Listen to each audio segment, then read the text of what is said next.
Hi guys, welcome to another episode of Tales to Testimony. We are on our episode 11. We really came far, and today's guest is someone so special to my heart. I just not call her Gigi, but she is my sister, and I want to take this time to introduce her. It's Pastor Rashmi Varghese. So she's a pastor. She's a beautiful worship leader who knows how to host God in His presence in the most beautiful way. She's a mother of two, and she's a Malayali who is from Bangalore, India, and she's serving the Lord with her husband in Bangalore Revival Center. So we'll just wait for her to join the live, and then we can continue. Hi, Gigi. Hello. How are you? I'm good, yes. I'm good. Welcome to Tales to Test. Okay. Okay. Okay. Welcome to Tales to Testimony. It's so good and so glad to have you here. So I introduced you in like a tiny bit that I knew about you, but I want to ask you this question: that if you were to introduce yourself, how would you do that? Okay. Yeah, I am a very favored child of God. That's it. Oh, wow. That's such a beautiful introduction, and that says it all that you are. So, if you're ready, we'll jump into the questions. Yes, and I welcome the host, Abdela Philip. I had promised my followers that it's going to be the other way around. So, welcome, Abdela Elizabeth. Nandi. I really admire the work that you've done, especially for this particular series that you're doing. I love the name, Tales to Testimony. I love the people you have had till now who have shared their stories. Chichi, I'll give you time at the end to speak all the time. Okay, go ahead. No, because I have to say it won't stay. Otherwise, it will not. I can't contain it. It's your day. Go ahead. Thank you. No, but I mean it. Like I'm not saying Mogastudi. I'm not saying it for the sake of saying it. But I've really been blessed by Tales to Testimony. You've done an amazing job. And I know the amount of hard work that has gone behind the scenes that that probably nobody's seen. Not many of us have seen it, but everything has been so organized and so perfect and done with such sincerity. So I am so honored. I feel so honored that I'm here. So yeah, thank you for having me on this. Thank you for saying yes and coming. Now that we are done with all my tarif, can we begin the question? Yes, please.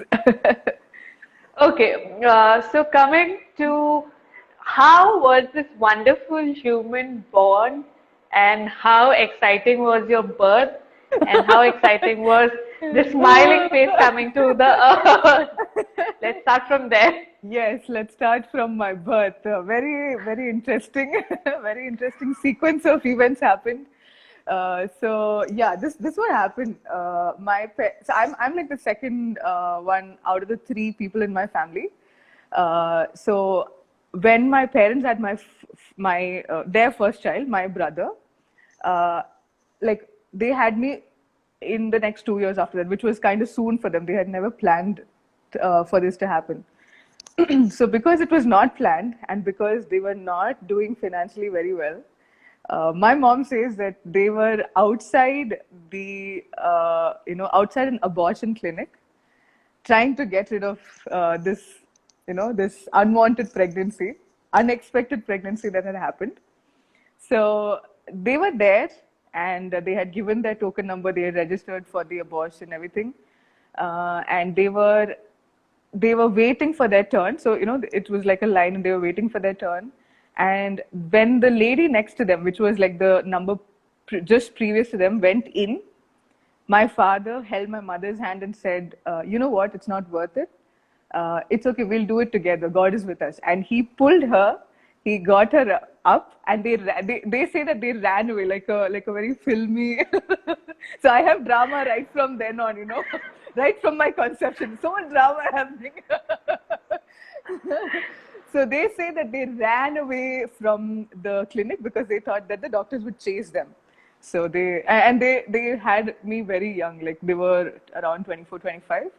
So I know that, right from then on, the hand of God has been on me so mightily. And yeah, that's my right from then on. That was very beautiful. It was cute of your parents to run off holding hands. I don't know where they got that courage. Like, to think of it, if they had made up their mind enough to come to a clinic, that would have happened out of probably nights of introspection and nights of telling themselves, no, this is not going to work out. So after all those nights, when suddenly this moment dawns on them that no, they can actually do it, I know it's just the hand of God. So, and yeah, that's how they scoot. Wow, so beautiful. Yeah. I'm so glad your dad said that and your dad did that. Like a big I'm more hug to your than dad. I love him. Yes. I'm more than Uh, glad though. I know, I very well know that part also. So tell me too, where were you born? To whom were you born? Tell me about your family, your parents, your siblings, and how was your childhood in Assam? Yes, again, very interesting and it's a lot of drama.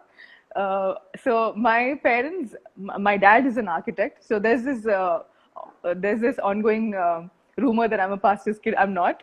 My dad is an architect. My mom's a housewife, and I have an elder brother, and then I came after 2 years, and then we had a long gap, and then my younger brother was born 11 years later after me. So I'm the middle child. I'm the only girl in the extended family, for a long time.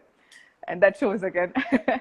And I grew up in Delhi. So my entire upbringing, I was like I have a lot of, Delhi stories, and I'm a true blue Delhiite.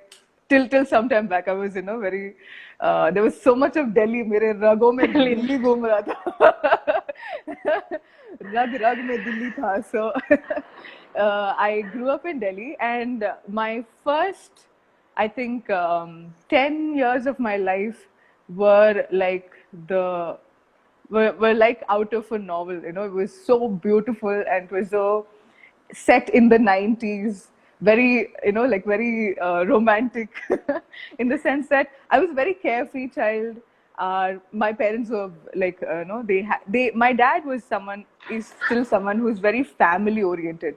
So though he got an opportunity to, like how every Malayali goes to the Gulf to settle down and make money, my dad actually got an opportunity to do that. And he said, no, I can't leave my family and stay abroad. Either I take them with me, which was not possible, or he just says no to the job, which he actually did. So, and he's the artist in the house, so because that shows in the choice of profession, and so he's again a very romantic kind of a guy. So so growing up, I have heard so many of their childhood stories. My mom would, and they are from the countryside, like they are from Kerala. They grew up in the countryside. So my upbringing for the first 10 years of my life was so beautiful. Like I would give anything to just, go back and be that child, So that was the first 10 years of my life. And then there was this AD-BC moment, where literally everything fell apart. So the other day, one of my friends, we were doing an interview for similar sort, and she asked me, is being a pastor's wife difficult? I said no, because a lot of my childhood years has taken a brunt, because the things that I went through as a child, probably not as a child, but as a teenager and as a young adult, were so, like very, very raw and very hard, that I have not experienced anything as bad at this age, So what happened was my parents, they moved from like a rented accommodation to a my dad wanted to build his own house, so he built a built his own house, which we which incurred a lot of debt. So there was financial problem, and he moved from being basically he took up business of his own. So again, that created a lot of financial issues. Then there were problems that started between them. Then they changed my school because where I was initially was closer to where the previous house was, but now because of the distance, I was not able to go to school. So they changed my school. My brother passed 12th and he moved out of the house. And then came this child, this third sibling of mine. So everything changed one after the other so fast. And it was like I just found myself alone, because suddenly parents are not in good terms and they are taking their frustration out on you, and the one person you grew up with is not around you. You are in a new setup. So when it came to school, my school used to be my it was like how you call it, kindergarten, because kindergarten is supposed to mean a garden of children. My school was really a garden, okay? Though I did all the way, I was there in that school all the way till 15 years. But for me, it felt like my school was my garden, because it used to nurture me and nourish me so much. They used to emphasize on extracurriculars, and even academically, they were so, like the way they used to impart knowledge was something that I have not heard from my counterparts, like people from my age group. They don't share the same experience when they talk about school, but I have such good memories of school. On top of that, my church, again, I'm not from a Pentecostal background. I'm the only baptized believer in my family still. So but my church played a very key role in introducing the Bible and making God a part of my life. And I still remember my Sunday school teacher and Sunday school headmaster and the teachers, whom he used to work with. All of them put in a lot of love and put in a lot of efforts into bringing us up, and they went out of their way. So, and I don't know why, but I don't know how many of the gang or the group benefited, but I know how much it added to my value system. How much of it became a foundation for me. My school became a foundation, and my church became a foundation. But again, all of these foundations were changing one after the other at a very fast rate. So I couldn't cope up with that. I found myself without a single friend, without the support of a parent, and I was in my teenage, so puberty hit, and now you're in a new neighborhood. So literally everything was like collapsing in on me, and I, as a 13-year-old or a 15-year-old, was left to fend for myself. Like figure it out by yourself. So I started going through things that I could not explain, So I was again, I had a lot of art in me. I used to sing well. I was an athlete. Like if there were inter-house competitions in school, when it used to be extempore, debate. So it was like, I was there. I was like an all-rounder. I was an overachiever, At Padhai I was nice, and even extracurriculars, it was so good. Everything was going well, and then suddenly everything just, like, just comes down. And the other school that I went to, when I came out of that school, I only did like 3 years in that school, but that was like high school, and I finished school years. But I remember coming out of my school life as a completely changed person. I just felt like I was a zombie. I was a living, walking, talking person who was dead inside, because I lost interest in life. I lost interest in. See, it's very hard to put into words what I went through, but those years are supposed to be like the formative years of like 15, 16, 17. Those years are supposed to be the formative years of of an adult. You know, what you went through that time, you will shape you, shape your thinking, shape your like, you know, experiences, how you're going to take life. Everything is shaped on during those years of your life. But for me, those years meant that I did not even have the comfort of my parents, you know, because they were dealing with their own things. Now, I will never blame them, or that, you know, I will never hold them back by saying, hey, you didn't give me. But what I went through is also something that is a truth, you know. So no matter who denies how much, I have still gone through something. And I just feel it was the grace of God, and, you know, and the hand of God, that I did not do anything extreme, because I did have thoughts of ending my life. I did have thoughts of running away from home, and um, like, it was hard. And to top it all, there is nobody you can talk to. Like, nobody, you can't open up to anybody in your family. You don't have a set of friends who you can trust. You know, all in all, it was just the dark ages, you know. I came out, so I remember as a 15-year-old, I had ambitions for life. I had a career path, and I was very determined I would do this. And I come out of my school saying, okay, you know, I'll just exist. I'll do whatever. जो भी सामने आता है, I will just do that. So, which is why I went into like a decline. Academically, things started going downhill. My social skills took a hit. When everybody's pushing to make you a nurse, you know, you're more than the nurse agate, you know.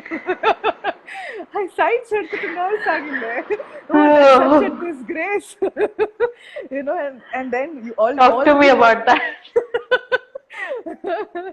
all that you want to do is just run away, you know. So all my life I was just running away from home to college. And because this was never what you wanted to do. So again, you run away from college to your friends, and then you know, it's like you're running from one place to the other. It was all just as long as I am not facing any bad situation, I was fine. I was existing, you know. I was just alive, and I was taking. I'll wake up in the morning. I won't have anything to look forward to, you know. And then you just somehow push through the day, thinking, okay, you know, as long as night comes and I go to sleep, things will be fine. And then you sleep thinking that things will be better the next morning, and it's just the same rut, same cycle. And there was no motivation to life. I had nothing to do. I thought the only escape would be if I get away from home, because home was getting unbearable for me. So like that, I run away, you know, literally like run away. I get admission for my PG.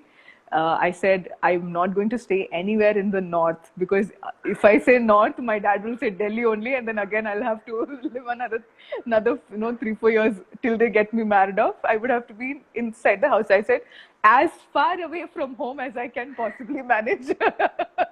I will get an admission. So I said Delhi north, south mein kya hai? Kerala, okay, you know. So I got admission in a college in Kochi, which was in Kerala, all the way, which again my parents are okay to send me to. So like that, I move out of my house. And another thing that happened through all of this was that, you know, when people see that someone is, okay, I don't know how to put it in the best way possible, but you know, the fact that when something is in shambles, people try to take advantage of that situation, you know. So what I saw was that well-meaning people or well-meaning relatives would come home and would only try to break our home further apart. So there was this one person who would come, like, would just try to abuse me in whatever way he could, you know. So the fact that this happened with someone who I had considered to be family, and probably given the space of an elder in the house, would actually do that. Um, it it was something that I had not thought would happen, and it was not something that I even, though I was uncomfortable, I would still give him the benefit of the doubt, saying that, oh no, but he's family, you know. So for a long time this happened, and it was much later, much later, that I got to know, I understood what was happening, you know. It was not right. It was not right on their part to do this. And I told my parents about it. No, I had no guts. I had no guts to walk up to my parents and tell them this. So I mailed them. I mailed my dad.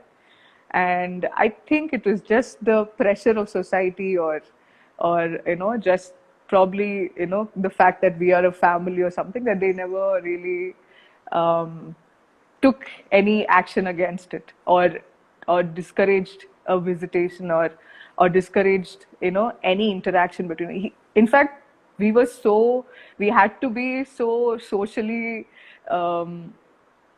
like right, culturally right, that we had to still be in good terms with the person. So here was, you know, like I grew up with, you know, aiming for the stars, and then my rocket crash lands, and then now I'm being dragged along life, and and I end up in Kochi just to run away from home. I am like, you know, let's just move on with life. Let's see where it takes, you know. All throughout, I will not say it is because of anything that I did, but I know all throughout there was you know, there was a thread running through all of this, and I know it was God. The fact that I am still alive, the fact that I had 2-3 major accidents in between all of this, which could have costed me my life. And I still came out. So I came out of the abortion. I came out of the accidents. My mother says I had some serious, like very life-threatening health issues when I was a baby. I survived that. I survived this. I survived attempts by demons to kill me, and I survived attempts for me to kill my own self, you know. So in every way, I see that throughout my life, there was the hand of God, which I did not know back then. My life changed once and for all when I met a young pastor, and and honestly, after going through all of this, you don't have anything to live forward to, and that is when you look up to God, and you want God to talk to you. So so this one young pastor came. He said he's a pastor. He looked like some punk freak. because in our churches, achans are supposed to be respected elderly figures with, you know, with white dadi, and you know, and they have a kupayam and all. So, you know, so, yeah. So they are elderly people, and you know, so they have a way of carrying themselves. But yeah, so it just so happened that I used to take tuitions for my neighbor, and they said that their relative was coming home And they said it's a pastor. So, and they were like making a big deal of the fact that there's a pastor coming, there's a pastor coming. And I thought, oh, Achans ko kaise, you have to treat them well, no? So probably they're getting excited for that. And then the next thing I know is there's this one chap sitting there, and and and back then, okay, this is 2010. He's with a laptop, like this is outer space. I'm having a I'm having a supernatural experience. This is the alien from outer space. So anyhow, so I was very curious, very drawn to this guy. Drawn as in I was very curious to know about him. And this is something I will never do. I will never walk up to a stranger, to not even a stranger, like even if it's a relative, I will never walk up to that person and initiate conversation. But I don't know, something in me made me do that. And I'm telling you, if my life, like if you can draw a tangent, if I had missed that moment, my entire trajectory would have been like, like it would have gone the other way. I don't know what it was. It's just the plain curiosity. I went up and I asked him, hey, I heard you're a pastor, and what is it? So I said, you're a pastor, and you have something to give. I am a person in need, which means that I needed counseling for my career because I was very clueless as to where I was going. He introduced himself as a career counselor. So I said, okay, cool. This works well. You be my career counselor, and also because you look like you know something. So come on, let's hit it up. So so that's where I get introduced to this pastor called Priji, and and back then it used to be emails. We the smartphones are all like just coming up, and it was not something that we all had in our hands all the time. So we kept in touch through mail for some time, and then I got in touch with him. I got his number. I asked him for his number. This will be my achievements in life. और कुछ किया ना हो, but ये जरूर किया है. Then I asked him for his number.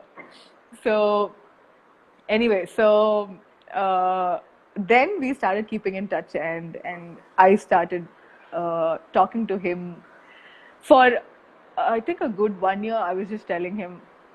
I mean, it felt like I didn't consider him my friend back then because I still gave him the darja of a pastor, because achanmare, where you keep them at a level like that. Yeah, like that. I would always call him Pastor Priji. So he would still be at the pastor level. So I would tell him, this is what's happening in my life and I need God's guidance. So, and he started talking to me, and he would talk things that were like, that would just make me so much more hopeful of life. It just made me feel like, okay, there is a point to living. And the fact that, there is a God, there is a purpose to my life. And I don't know, I mean, things did not change around me, but I started feeling more hopeful. Anyway, so this happened before I went to Kerala, and because like I said, things were not happening, things were not changing around me. So when I went to Kerala, finally I thought I had my breakthrough, that the fact that I was out of my home and away from my family, I was like, okay, now I will try to make sense of where my life is going. But then I realized, no, that's not helping either. The fact that you moving away from a situation did not help sort out the trauma that you were going through yourself. That is when I met, thanks to again Priji, who guided me to a church in Kochi called Exodus, where I had my first God encounter, I can say. My encounter is not like a one-day thing, because I remember going to a church unable to cry for a good 10 years, because growing up, when when there was so much, when there were so many things happening and there was so much to, like, I remember feeling betrayed by people I would try to tell my story to in exchange for comfort, and they would say, "हाँ, ये सबके साथ होता है, oh, there's no big deal. Oh, come on, don't tell me you are going through this. I have bigger shit." So, the fact that I used to always feel betrayed that people who are supposed to understand me, or people who are responsible for me, would not, like, not even entertain my conversations. So I always felt betrayed. So I had long nights of crying and, like, being in despair and being in bitterness. But one day I decided I will not cry. Ho gaya, enough is enough. Tears are for weaklings. If I have to be strong, and if I have to face these challenges, I will not cry. So I remember as a 15-year-old, one day I just decided I will not cry. Not even 15. I was younger than that. I just decided I will not cry. What I did not realize was, growing up at the age of 20, when I will see major incidents, that will move anybody, I realized that I didn't have tears. I couldn't cry. Slowly I realized that, okay, my heart has become so. Anyway, for me, I just thought that's bravery. The fact that nothing is able to shake you is brave. I was just being brave. But today I look back and I say I was just hard-hearted. The fact that I decided I will not cry, and I said, that's it, no more crying. This happened in a funeral when I saw everybody is crying, and I said, crying is such a waste of time. Like, it's not getting you anything. It's not getting you your sympathy, or it's not getting you what you're looking for. So, so it happened at a funeral. I came to Kochi. Now, this is like years and years and years later. I think I was around 20, 21, 22. And I came to this church, and literally nothing is happening. Like, they are doing church. They are singing, they are worshipping, they are preaching. And all that I know is that I'm just sitting and crying. And that's the only place where I could cry. And it's not like I know anybody or that I'm receiving anything. I don't know. But the minute I would walk into that church, something would break in my heart, and I will just weep. I'll just weep. And I'll weep till service is over, and I'll go back. I'll get up and go back home, and I'll be normal. Like, I'll be normal, the brave heart that I was, and not moved at all by people, and not wanting to make friends. And I was a loner. I would not make friends with anybody. I was I'll just go to class, finish my job, meet with people, be enough friendly to be socially acceptable and not be termed a weirdo, and that's it. Khatam karo kahani and come back home.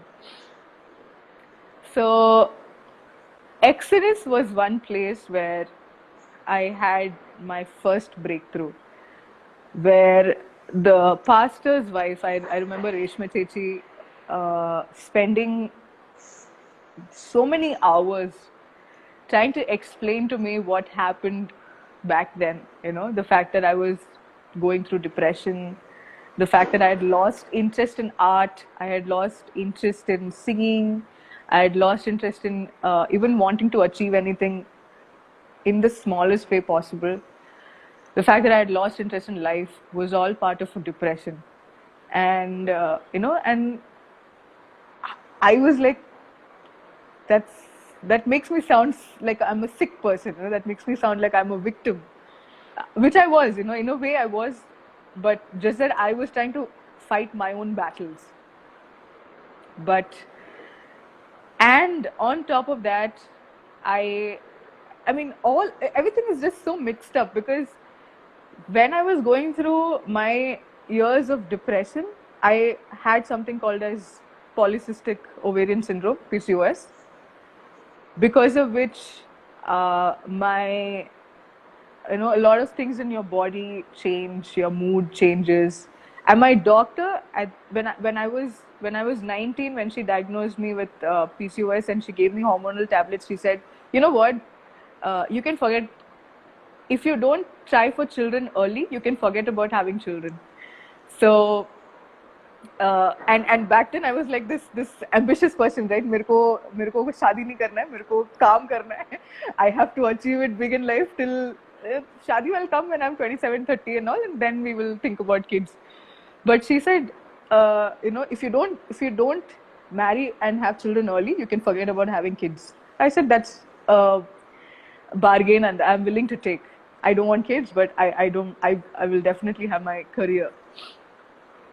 So I was on hormonal pills for a very long time, while I was in my teens, and my doctor was like, "This is not good for you, so I'm not going to prescribe it for you. If at any point it corrects itself, good for you. But I don't think that's happening, because this is a lifestyle disorder, and unless you change your lifestyle." And she was like, "What happened to you? You were such a small." So the other thing is, PCOS right now is like a I mean, it's not a very rare thing. A lot of girls have it now, but like 10, 12 years ago, it was like the doctor was very surprised to see that at the age of 18 to 19, there was a girl walking in saying, "I have PCOS," and she's like, "Are you under stress? Would you like to talk? Are you are you depressed?" She didn't say depressed, but she said, "Why are you taking so much tension? Why are you so stressed out?" And for all that I cared, this was a stranger. My own people would not ask me this. I don't have anything to do with this lady, and I don't want to talk to her. That's I was so rebellious, and I was so vengeful back then. Anyway, so so again, PCOS was there, depression was there. I used to have.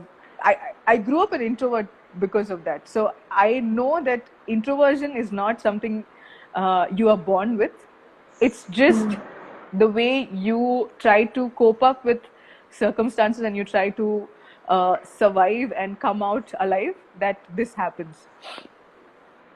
So anyway, so that particular time when this pastor's wife would sit with me hours and pray for me, and she would try to counsel me. I remember this one particular day when she and another pastor's wife, they both held hands, and they started praying for me, and that went on for like 6-8 hours. Wow. And I remember coming out of it dizzy, and the Chechi said, "Mala, you go back home and just sleep. Don't think about anything that happened." And I go to the hostel, I go back to sleep, and I wake up with my chums for the first time without excruciating pain, without excruciating back pain, without nausea, without clots, for the first time. I was not even nearing my dates. So it was like instant healing, and I was healed, and I never had that issue again. That was just one part of the healing. My major healing had to happen in my emotional self, in my mental health. I realized that forgiveness is not like a overnight thing. It took time, but what I realized was the fact that I was not running dry. I was like, when I came out of that session, I thought that it would be like magic. Everything will just get sorted out like that. What I did not understand was my circumstances would not change. People will still be the same. It was something working in my heart. It was like, something had been set back to motion. It was like, my heart was beating again. Like I could feel a little. If I won't lie to you. I will not say, Prabhu aaye aur mera din bhag ho gaya. I will not say that. But I know how much I was hard, how unmoved I was, and now I was like someone who could be nice, someone who would not be a fighter all her life, That was the first breakthrough, I will say. The second big breakthrough that I am very proud to talk about is the fact that though I had all these things, I was still not someone who was able to cry. So and I was like kind of okay with it, because all girls cry, that's the thing that men keep saying, hey, women and their tears, or no women no cry and all. And I didn't want to be one of that, because I'm a very sher dil, that's why. So I couldn't cry, and I realized only much later how I was not feeling or experiencing one aspect of God because I was not able to cry.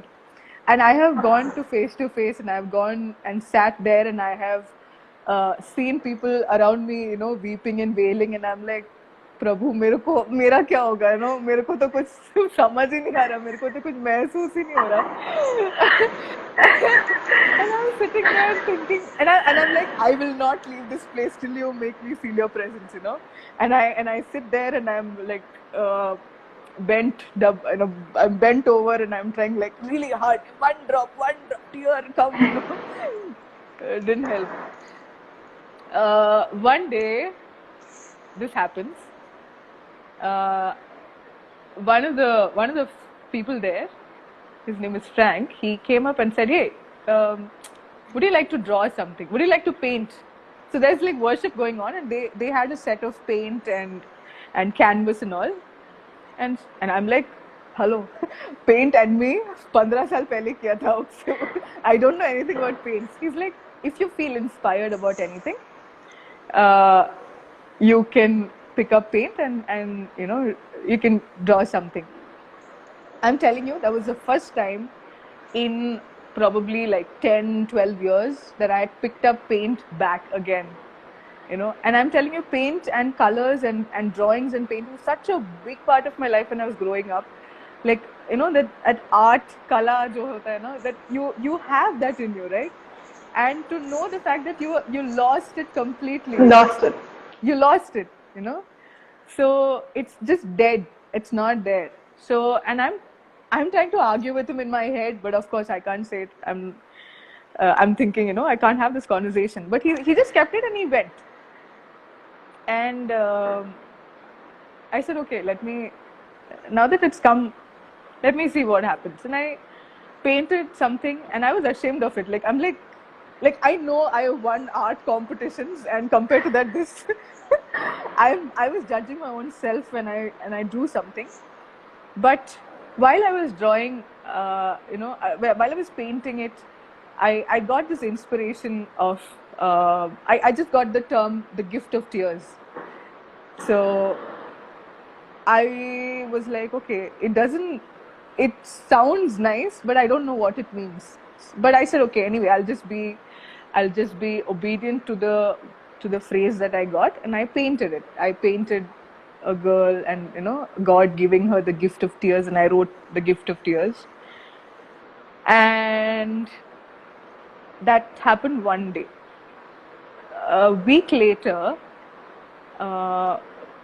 we all know Brother Nixon, right? His mom, we got to know that his mom passed away. And this, I've never met her. I have seen her, probably like interacted with her for probably 10 seconds, where that's all. I have no connection with her. I have not met her before. I have not had a memory of her. But when I got to know that, this lady passed away, and we were there at the service, I don't know what happened, but there was a dam in my heart that burst. And I cried, and I cried, and I cried, and I cried, and I cried, and I cried. And people are wondering, it's not even, so back then I was not even that close to Nixon. So I shouldn't even be crying for Nixon. So there has to be a reason why I'm crying. And I didn't know what it was, but I just know that I cried, and I cried, and I cried, and I cried. I came back home, and I cried, and went back for 3 days.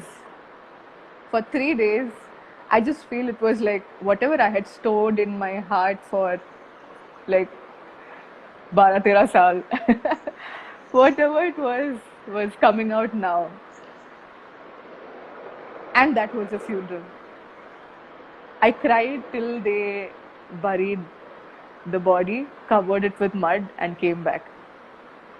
So from one funeral where I decided I will not cry, God brought me to another place, and He made me look back and say, "Hey, not worth it. No, you think you can fight for yourself? It's okay. Not worth it. Let me fight for you."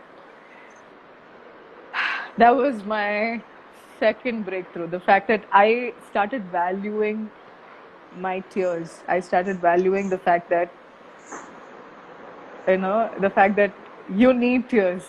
You can't move the heart of God without your tears. And none of them are wasted. None of them are in vain. They are all,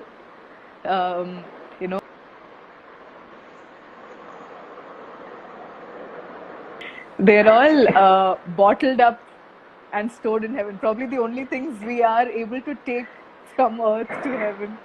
Heaven is our tears. So that.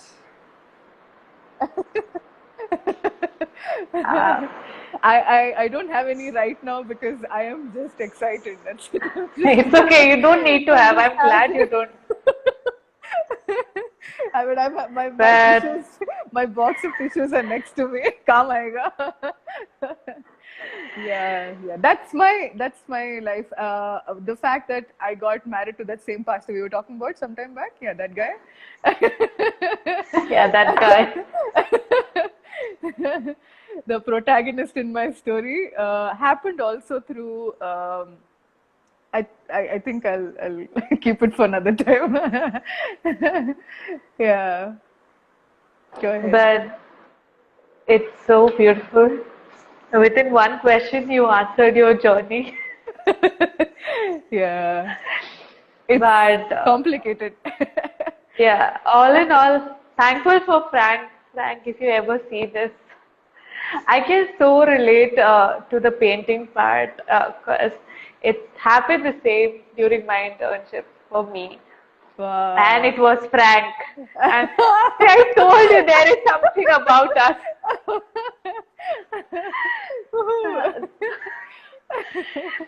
So I know exactly how it feels. I know. And then crazy part is when those paintings start to minister other people. I'm telling Then you, that is something. you do, That is you something. don't even know about. Yeah. But I want to ask, so you told in short of all your life, but I want to still go back and break down things. You broke out about you being abused as a child, and then the school change, and then the things within the family. Uh,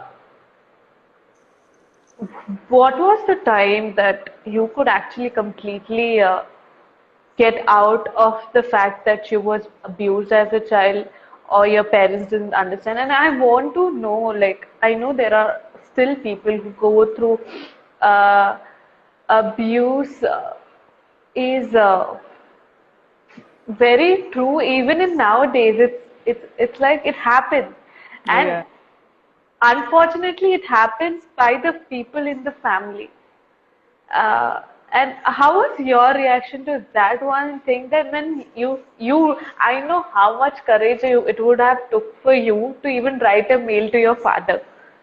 Like you would have to gather yourself all by yourself and sit down, take that Oh yeah. computer, type everything and out and send it to your father. And like those are the times when a girl might feel like my father is letting me down.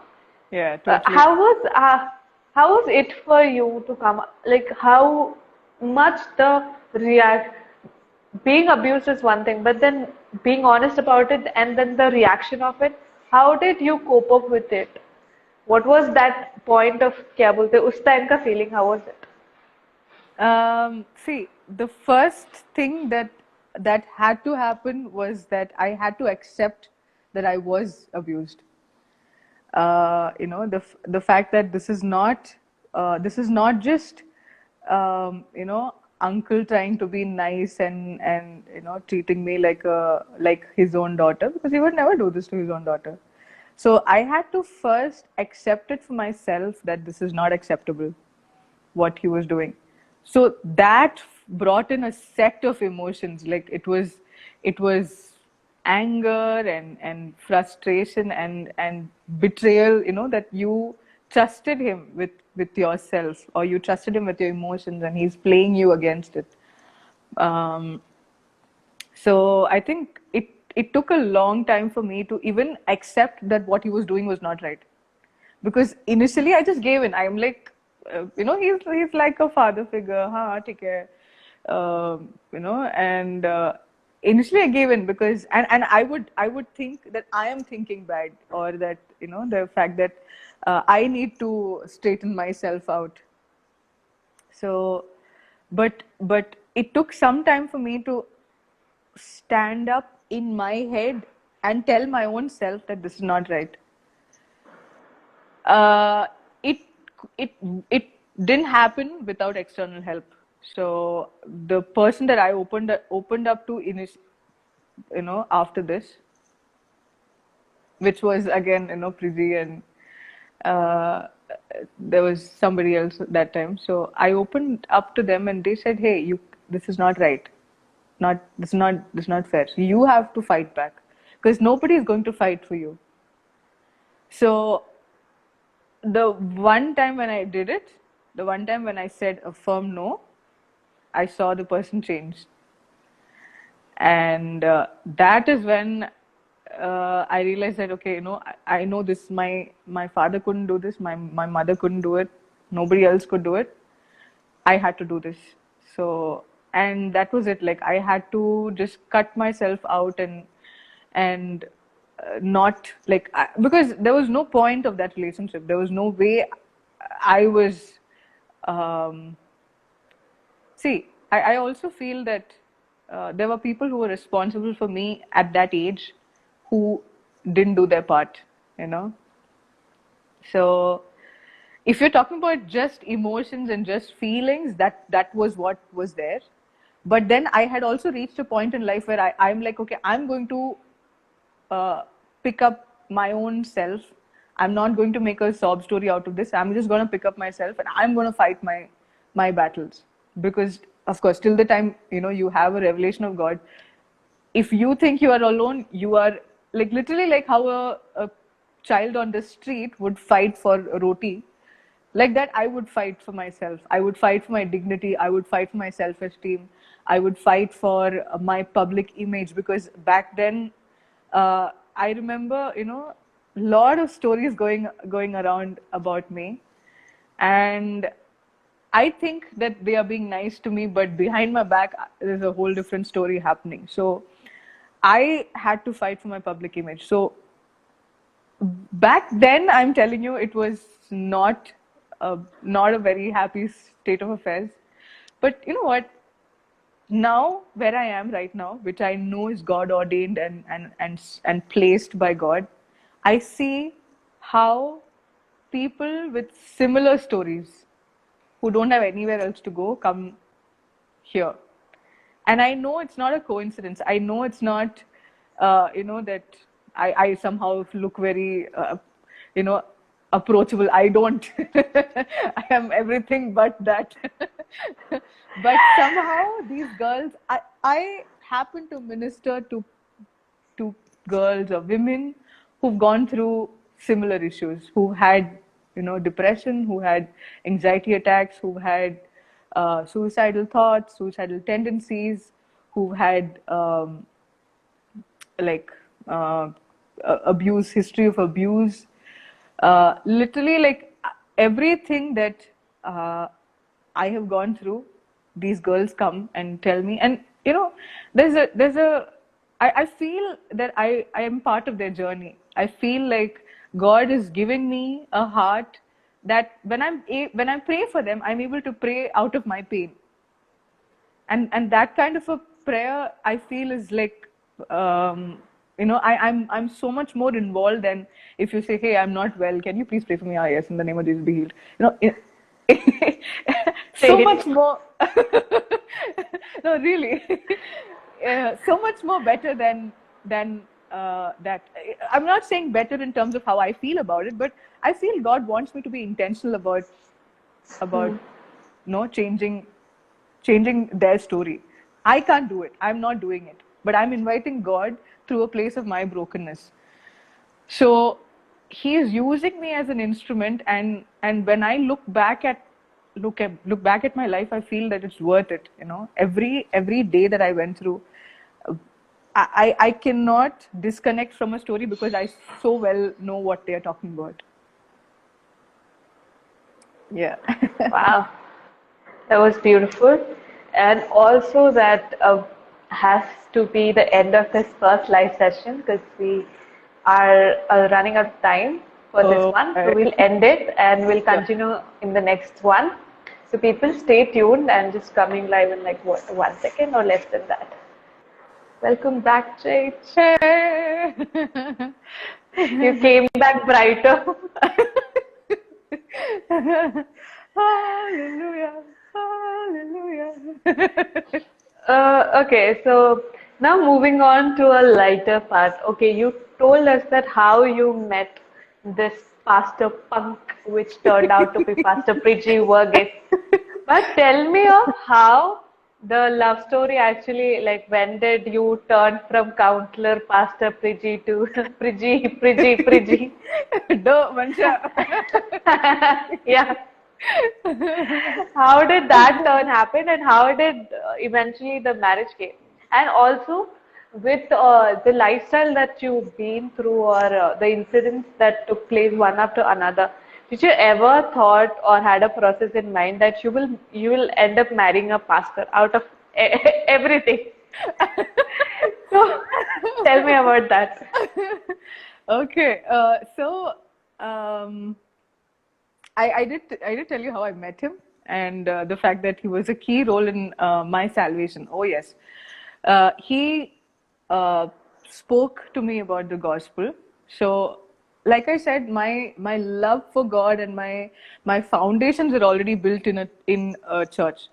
But through Priji, I got to know more about the very things that my soul was like literally there's this thirst, and so the things that he basically he just revealed a whole new like dimension of God, where God was not up there but he's down here with you. So that one thing really attracted me to him, but not in a in a romantic way. But the fact that I said, okay, if ever I marry a person, it has to be this. It has to be something like this, a guy, because like honestly, I had never seen a 23-year-old guy living for God, and he had no agenda. He had no agenda except for, I want to preach the gospel. I'm like weirdo, but yeah. But that was one thing that really attracted me to him. And I said, my मेरे life के सारे problem खत्म हो जाएंगे if I have a counselor in the house. एक pastor मिल जाए बस, इससे अच्छा क्या होगा?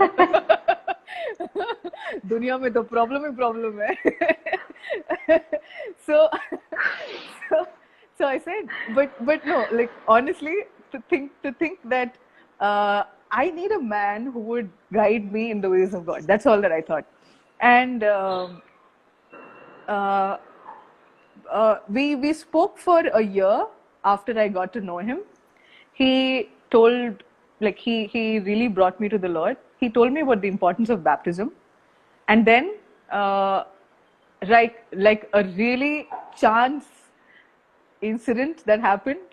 I came to Bangalore for my admissions, and my admissions didn't go through. But then I got one day in Bangalore, and he was here in Bangalore, and I said, "Hey, you remember the baptism we were talking about?" He's like, "Yeah." Like, how about we get baptized?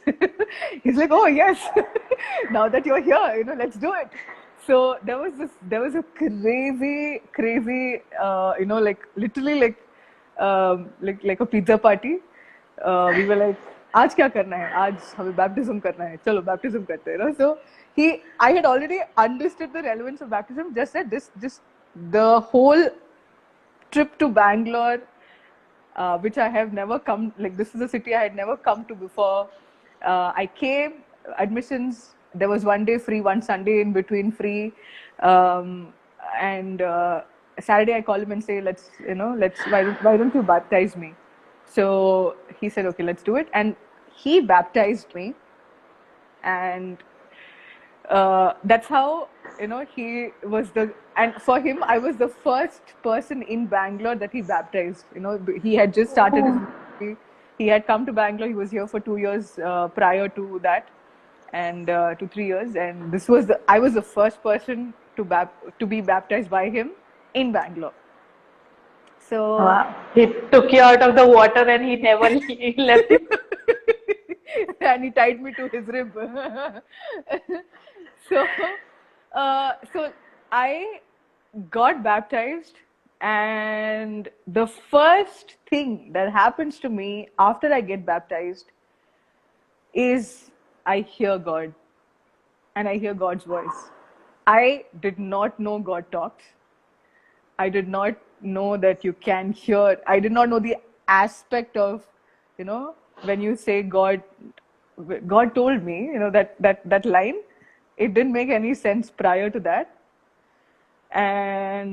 But the first thing that happens, this is like I think around 10 days after I got baptized, I go back from Bangalore, and now, for us, it's like when you say, please pray for me, it was like a formality के लिए बोलते ना ऐसे आज मेरा exam है, please pray for me, आज मेरा interview है, please pray for me.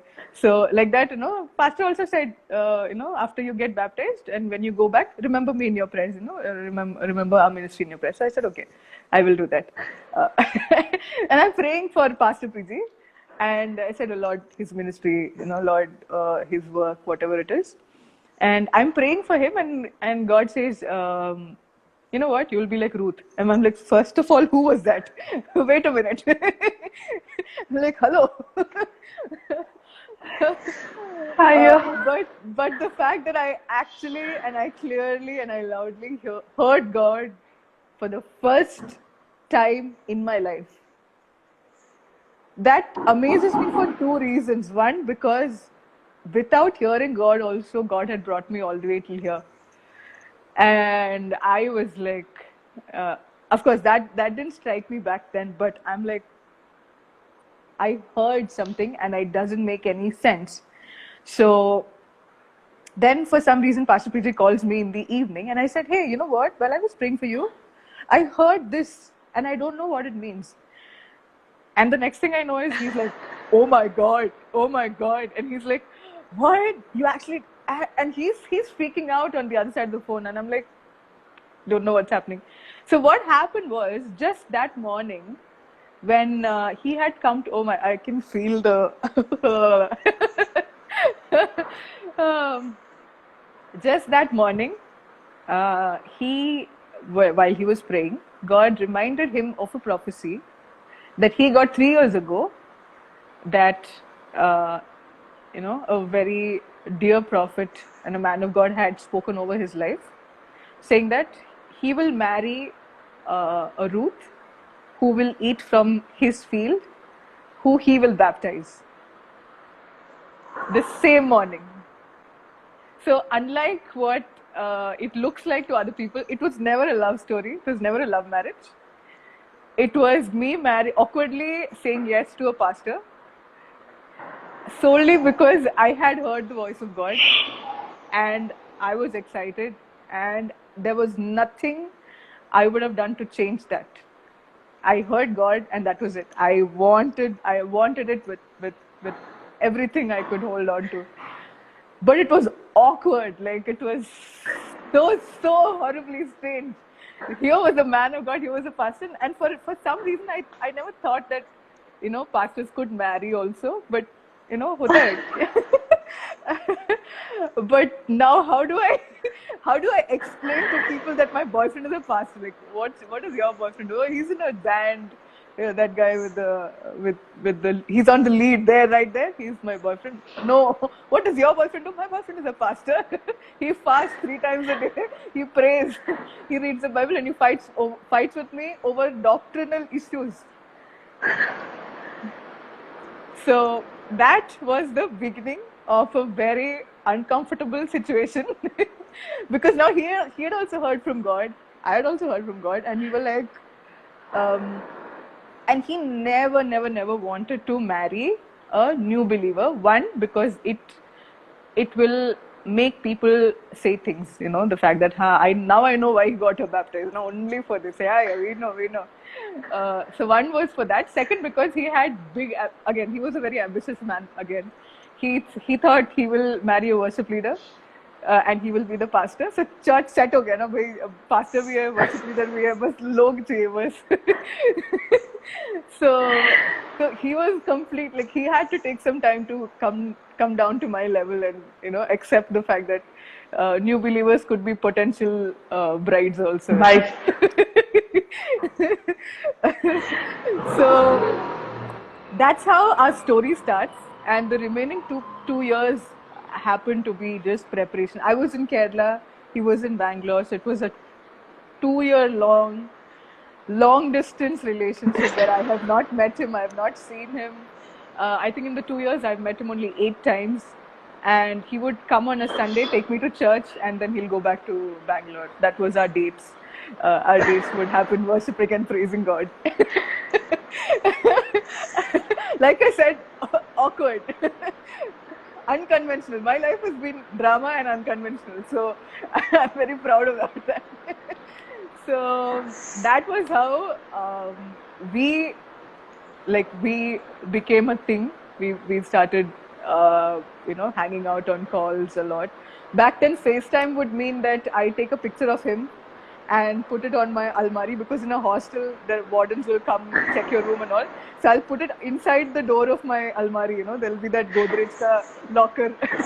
So this will be stuck inside, and you open the door, sit in front of the photo, call him and talk to him, FaceTime. So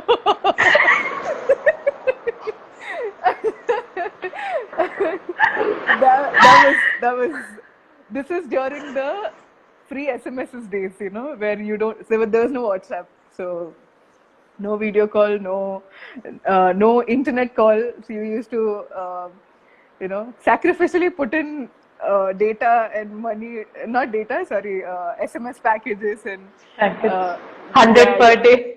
Yeah. And those call rate kam karne wala package and all that. That was that. When my parents got to know, they were absolutely mad, because they were like, first for them it was a love marriage. Now, she went and searched and found a guy.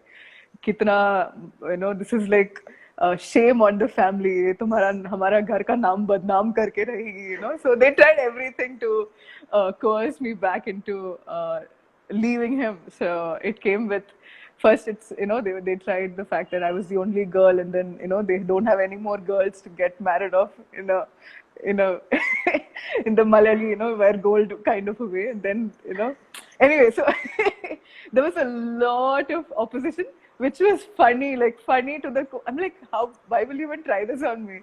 So they were like, मैंने कितना तुम्हारे लिए gold मैंने store करके जमा के रखा है, तुम जब से तुम पैदा हुए तब से अब तक, अब मैं ये किसको दूंगी? If you marry a Pentecostal, you will not wear gold.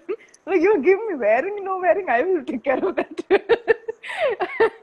Anyway, so but it was the rejection we faced, or the kind of fights we had over this, and the amount of trouble we went through. His parents were a little kind of okay, because they had grown to a place, his parents and his brother, they had grown to a place where they respected and honored him as a man of God, because they know what it means to be a man of God. But I think somehow my parents, it just looked like a hogwash. It looked like a very very shady character. He's a young guy who goes around the entire nation preaching. वो उसको जो city में जा रहा है उधर एक एक करके ऐसे लड़की होगी. He'll come to Delhi, he'll say, I want your hand. Then he'll go to Kashmir and he'll say, I want your hand. He'll go to Kerala. Who knows? Who knows how many girls he has, you know? So they were genuinely concerned for me. I'm just thinking, you know, out of their innocence, or at least out of their ignorance, they didn't want me to marry him. So they tried their best to fight. But the only thing that made sense to me was God said so. So I will hold on to it, even if I have to fight my parents and I lose my parents for that, it's okay. Because after a long time, something made sense in my life. The fact that I got baptized and I heard God.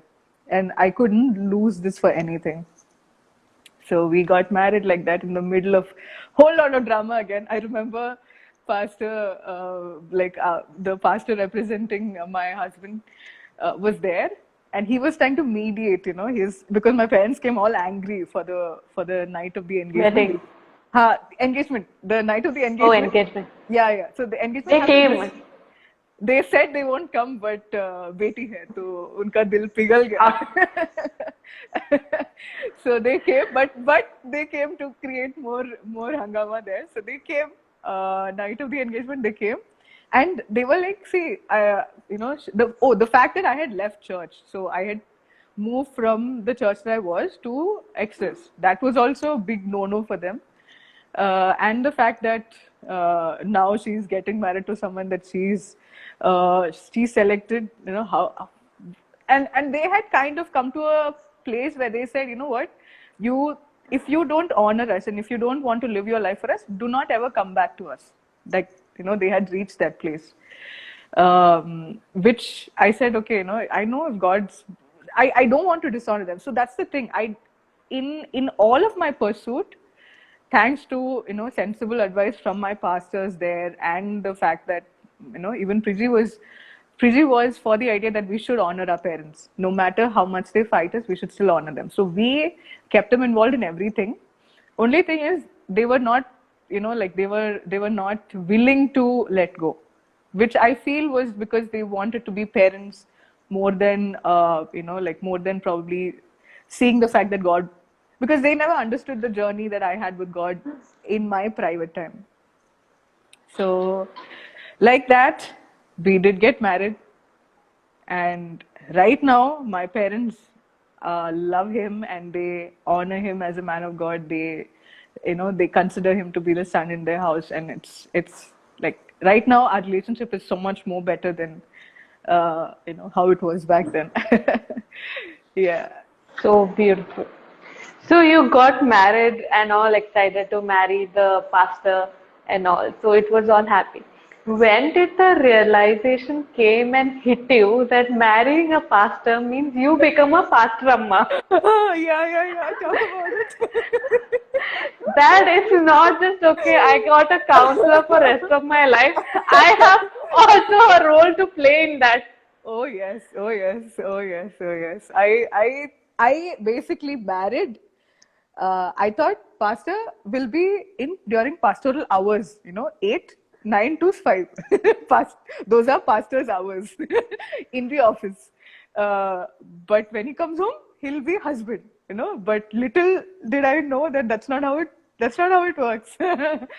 So yeah, that hit, I think, just the day I got married. We had a very small church, the fact that everybody was at home most times and I was serving, and the fact that you know, that you need to feed them, not just khana but spiritually. So I think that was a very long and a winding process, you know. It's like you think it will get over, or that you learned your first lesson. No, then that's when your second lesson hits you. So no, that was not at all what I had signed up for. And you know, this is a pillow talk that I have with my husband. I say, if I knew any of this, I'm glad God said only one line and stopped there. He didn't reveal the whole thing. If I knew any of this. all said and done, this all like it's all part of the fun. But the Pachrama role has been so. See, I'll tell you, it is definitely giving, but it's also equally fulfilling. It's also equally, like. See, if I talk more, it'll look like I'm praising myself, but I know it's not me; it's God. The fact that I've seen lives change, the fact that I've seen how God moves, right? It's like being a mom. So that was the first gift I got when I came to church. The fact that when I we got married, within like the next 3 months, we had one African brother who joined our church, and I am at least 15 years younger to him. No, not 15, 10 years younger to him. Okay. And the first thing he does is he'll call me Mama. And I'm like, it took me, I'm not offended at the word mother, but it took me some time to understand that he's calling me mother because of a reason. He, he's honoring me and he's placing me there. And that is, I felt like, God was making me understand that this is your God given calling. So that happened in the first 3 months of marriage, without my understanding, without my even my permission. The fact that he called me his mom. He'll call me mama because African culture is such that they refer to their man and woman of God as father of the house and the mother of the house. It, of course, maturity came much later, but it just made me take up my responsibility or my role as the pastor. So nobody has ever made me feel that I'm the pastor's wife, like a secondary object, pastor hai, and then the wife is there, So thankfully, God's placed me in a net, where it's not that hard to bounce back. So he's kept me in a place where people have honored me for who I am. They have respected me for not being Priji's wife, but the fact that I'm the mother of the house, So though that honor came even when I didn't have any understanding of it, when I didn't have any liking for it, or because again I come now, I'm a molded character. Like I am an introvert. I'm not someone who goes out and I'm not someone who is very social with my life. And he, on the other hand, is the extreme opposite. So I feel like I'm placed in his life for bringing balance in our family. I have to be everything. Let's go back to So yeah, so the fact that when they called me mother was they a lot of people have asked me what qualification do you have to be a pastor or a pastor's wife. I said, nobody qualifies you to be a shepherd. Nobody qualifies you to be a mother. When the minute you give birth, you are a mother. Nobody asks you, "Tum kaun se school se aaye ho? How dare you take care of me? And how can I call you mother?" No. The fact that it had everything to do with my molding and what God made me ready for. And I'm not saying it's an easy job. I'm not even saying it's a job. It's a calling. It's a full-time calling. If you're taking a day off and someone calls you on your phone, you better pick it up. So yeah, it's been adventurous. It's been breaking. It's broken. Like it breaks you so that God can mold you again. And it's a very satisfying, a very fulfilling role, but equally giving. Like you do have to put in your efforts. I also want to ask on the same line, like being a mentor or being a mom, and especially when it comes to spiritual children. Spiritual children means that you didn't like physically give birth, but they choose you as their mother, like with all their willingness, all their brains and hearts.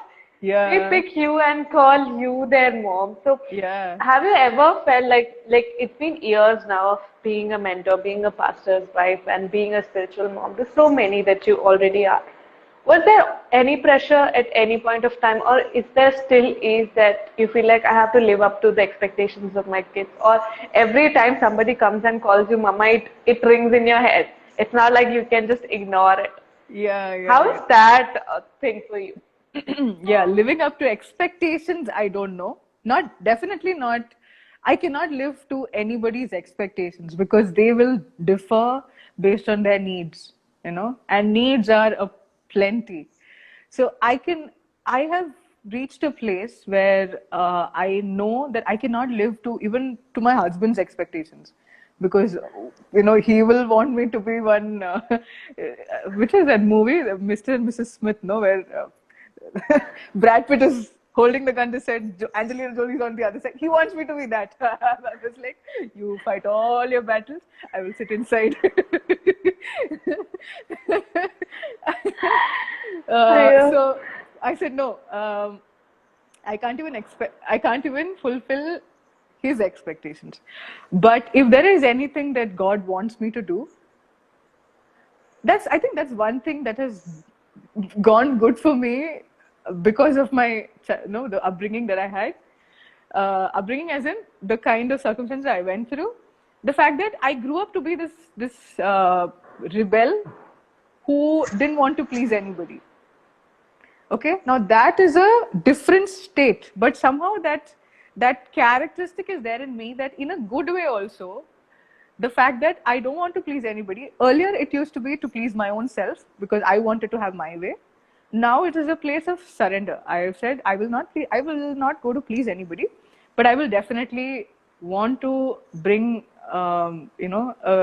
if God has put so much work in me, uska koi fayda hona chahiye to. So for God, I will stretch myself. So I'm there right now, but I will not want to conform to the standards of society. I don't want to conform to the role of a past trauma. I don't want to. So my husband is doing a marvelous job. He's doing a brilliant job of taking care of the church. I, on the other hand, have a set of kids waiting at home, who I know that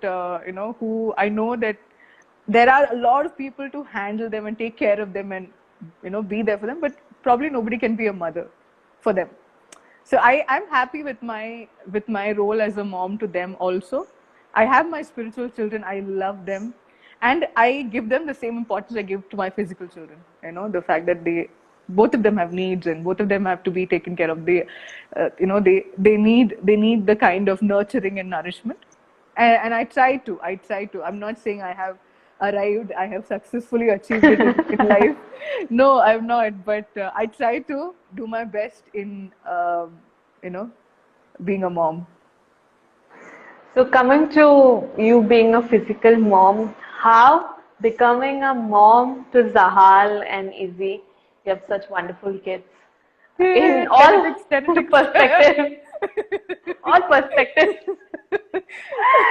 All perspectives, wonderful kids. Like the people who have met them. But I want to ask, how much being a mom to Zahal and Izzy have changed you? Oh yes, being a mom to Zahal and Izzy has made me understand and appreciate differences. Because these guys, born from the same parents, living in the same house, literally eating the same food, मतलब तुम कोई दूसरे चक्की का आटा तो खा नहीं रहे हो कि that you should behave differently. But they are poles apart. And naturally, because they are your children, they are the best. Out of all the kids on earth, they are the best. But they are so different. One is more talkative, one is more to himself, one is more prophetic, the other one is more fire and glory, and one is more apostle. One is like they function in such different ways, and yet they have my heart.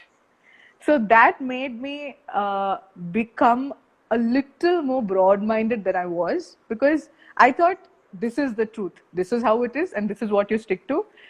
if you differ from my ways, I think there's something wrong with you. I think that, that's how all of us process another person's opinions and viewpoints. But right now, I'm in a place where I'm like, a, a person can experience God in this manner and that manner.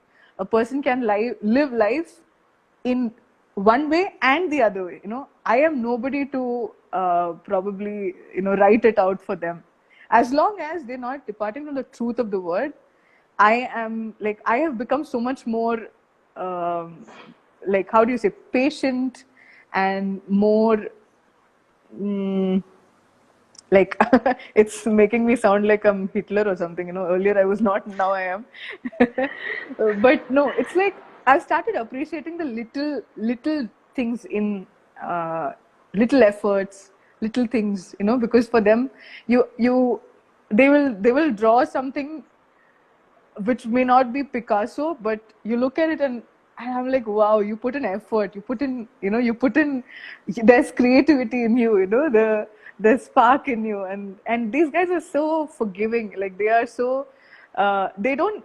Like, as a new parent, I have made a lot of mistakes. As a new parent, as in when I had the kids, Zal was 2 when Izzy was born, so they were born together around, there was not much of an age gap, and they came early in marriage when we are still trying to figure out life as a married couple. So I made a lot of mistakes in my parenting, but these guys don't remember any of it. They don't keep an account of aaj tumne kitni galtiyan ki hai. Nahin. For them, mom and dad are like, the way they celebrate you, the way they love you, the way they pour out so much of themselves just to, just to make you feel that we are special to them. The fact that they are giving, kids are more giving and more forgiving and more, they just carry the heart of God so naturally, So, yeah, I started appreciating those small things, and I learned so much from them.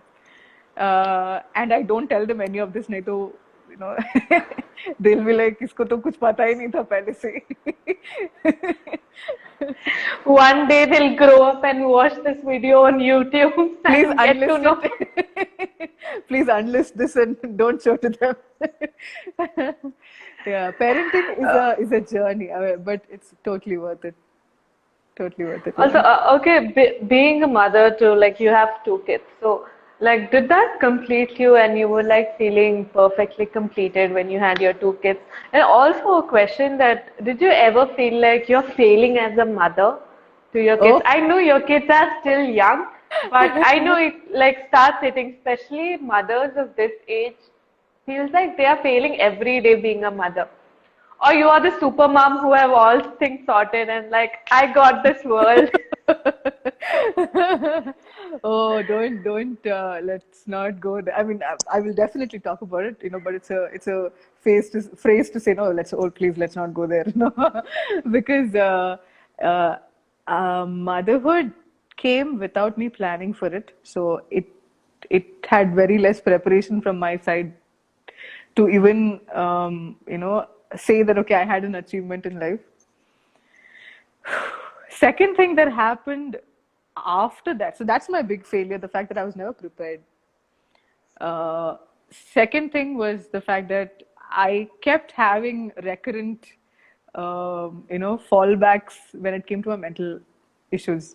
So depression, because see, there's a place in the Bible that says renew your mind, because if you don't renew your mind, there is always this chance that you might fall back. So there was a season when I had anxiety attacks.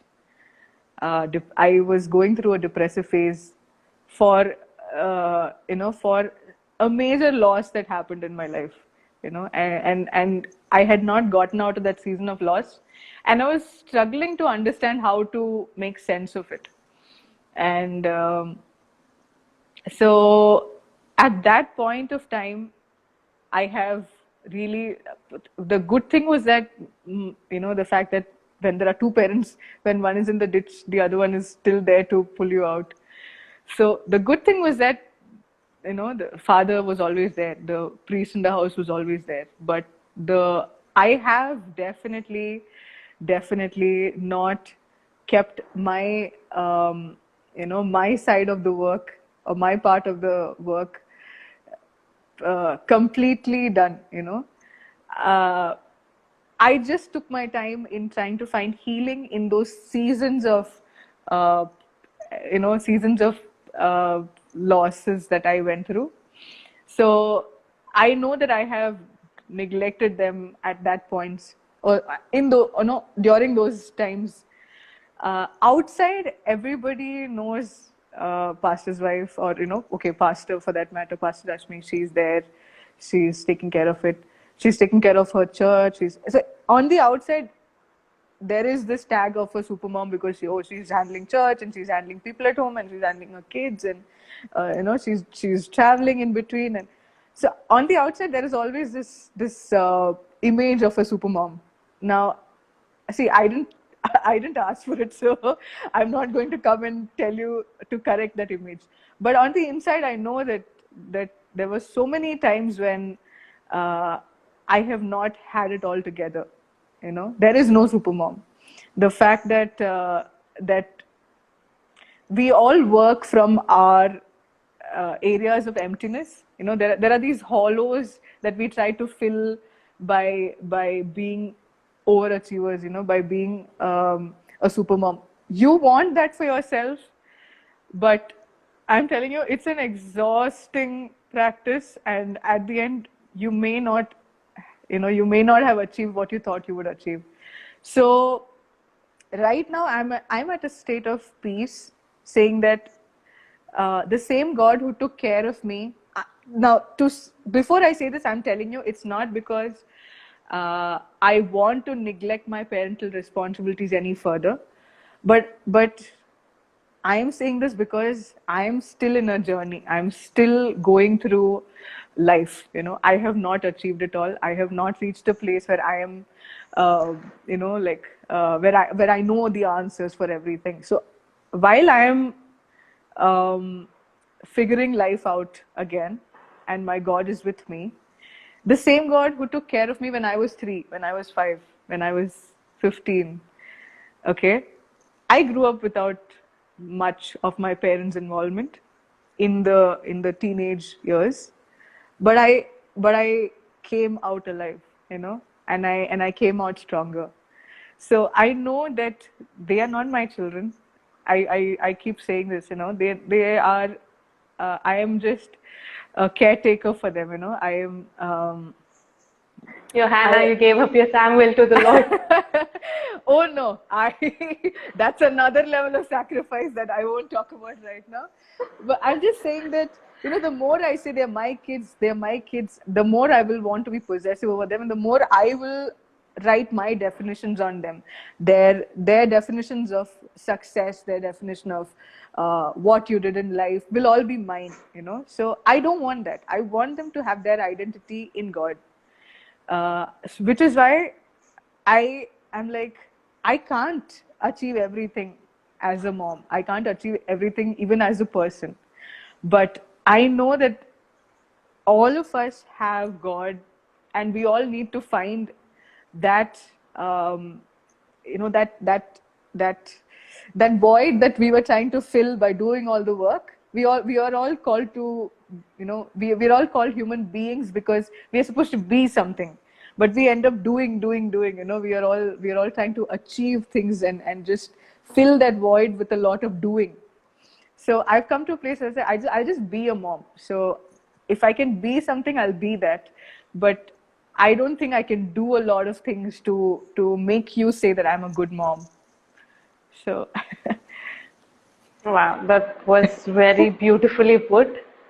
Um, Going on to the next question would be like it looks like from an outward perspective, it will look like that you have a perfect husband, you have perfect kids, you have a superbly growing church, and everybody in Bangalore Revival Centers just adore their mama, and everything is so beautiful and so perfect. If it looks like for like a girl to have, like I want a life like how Pastor Rashmi has. I know there are so many girls who say that, But at having all of this and having everything that you have, was there a time or more than once that you felt like you have hit your rock bottom after even having everything?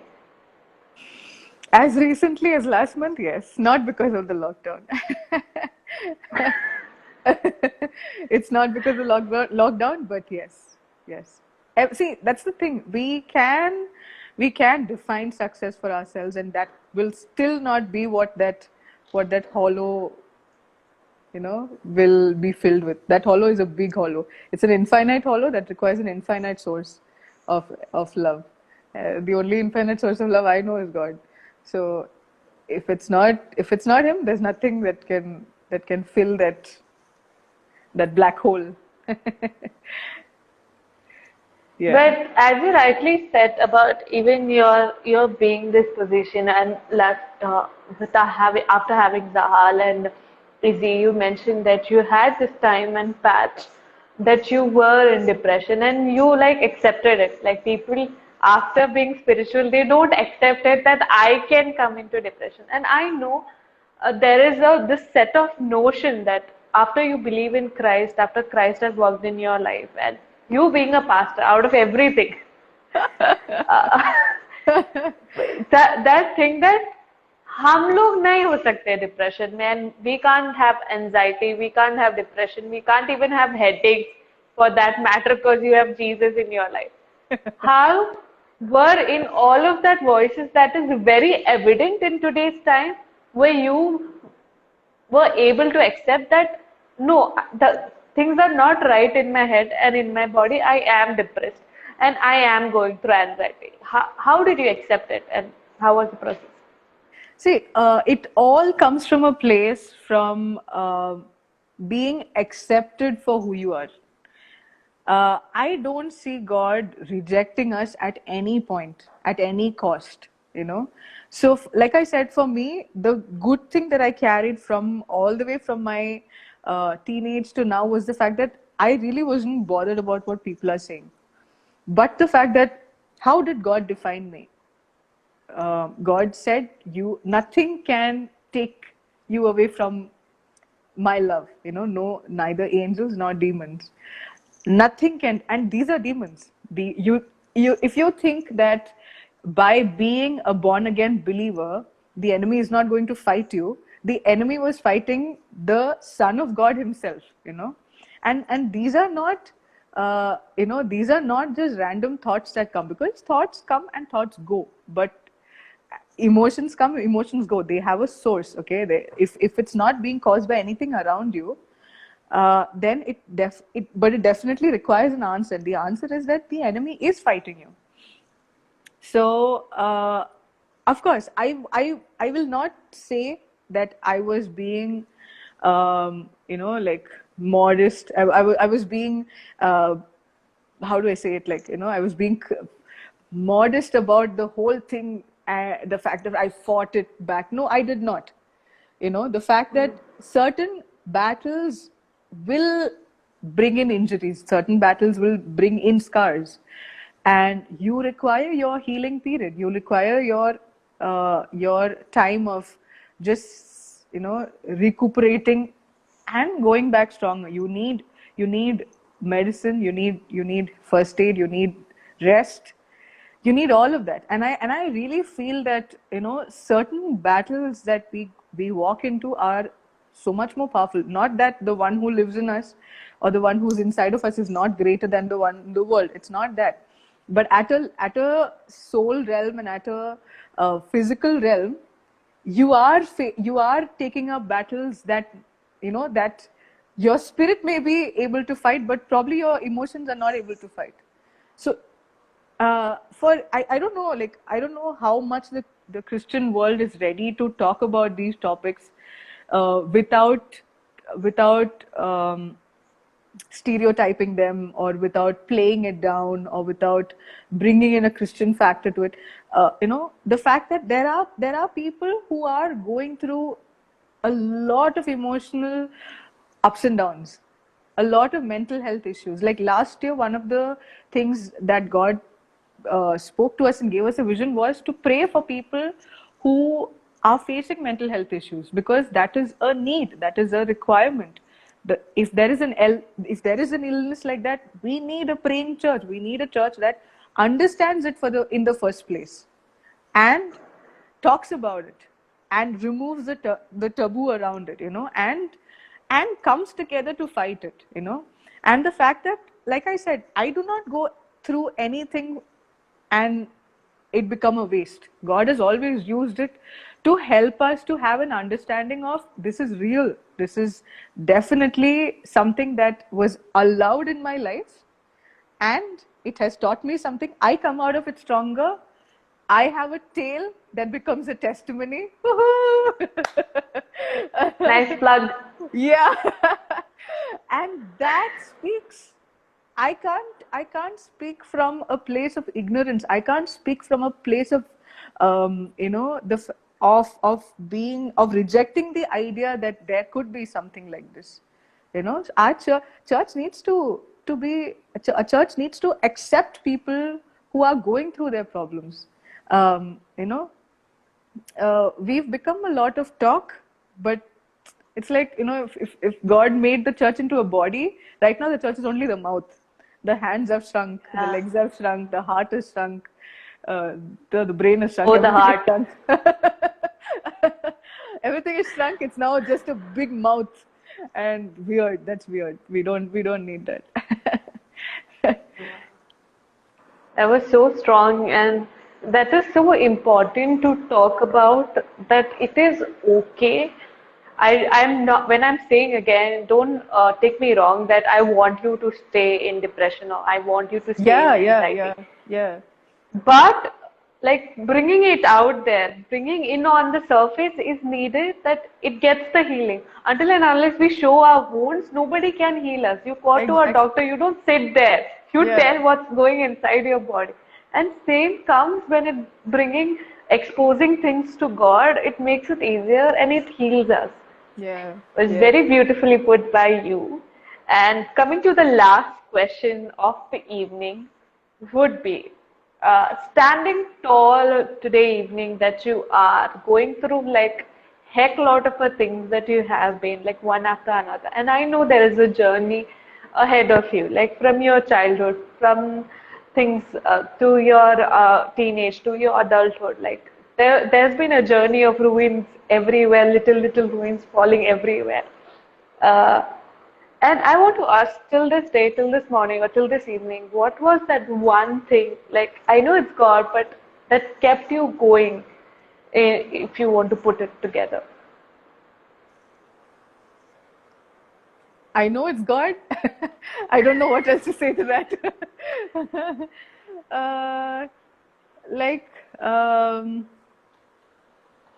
What kept me going? Really, I really don't know. I'm so sure it's not me. The reason I talk about my church to be my foundation, the fact that, right from then on, the fact that God was there, my church taught me, the church that I grew up in as a child, the church taught me God is, the source of love, and right from, I think it's just the foundations that are built early on in life, that take you through all these tides and hell and high waters. Yes. And I've come to a place where I call my ruins glorious ruins. There's that title, that Hillsong uses, glorious ruins. I know what that means now. Yeah. So beautiful. All your ruins are beautiful, like to you and to people out there listening. Your ruins are not for waste. They are glorious, and you will know it one day or the other. And that was so beautifully put. I know, so the reason that I asked, I know it's God. But there is more to God that we can talk about. And for Cheche, it's been your church. I don't know if you would have met Pastor Preji and like Exodus wouldn't have happened, how things Oh would yeah, happen. it's been like literally God encountering me at every, every juncture, every place where my life would have gone into a tangent. He met me at that juncture in various ways, in various sources. Yeah, sorry, I forgot to add that. Yes. Thank Thanks you for for. doing that. And we're done with the question around. Now we all have the fun things around. So next session would be like the rapid fire session where you have to be rapid and quick with your answers. Don't think too much, just answer, okay? All right. Okay. Okay, question number one would be one rumor or assumption that you have heard about yourself, which is false. I am a pastor's daughter.